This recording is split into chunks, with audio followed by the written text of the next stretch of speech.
زکریا اودینایف یک ساکن 47 ساله دوشنبه که ویدیوی طفل خردسالش را بی رحمانه لطکوب کردن او چند روز پیش در اینترنت پخش شده، موج واکنش‌های منفی را به بار آورد. روز 12 اکتبر سال 2022 با نشر یک ویدیوی کوتاه از همه برای این رفتار بدش عذر پرسید. زکریا اودینایف در این نوار همان فرزند آزرده‌اش محمد در دست ظاهر شده از جمله گفت: سلام علیکم خلق توجیک اومد پدر همین کاز محمد دین خیر بیرامونا نسبت که همین فرزند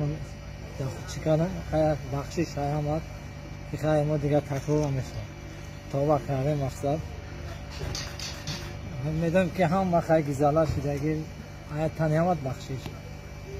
ریاست کارهای داخلی شهر دوشنبه قبلا خبر داد که کارمندان میلیسای پایتخت تاجیکستان مرد کودک آزار را معاین و دستگیر کرده جزا دادند، ولی میلیسای دوشنبه گفت از بس که زکریا اودینایف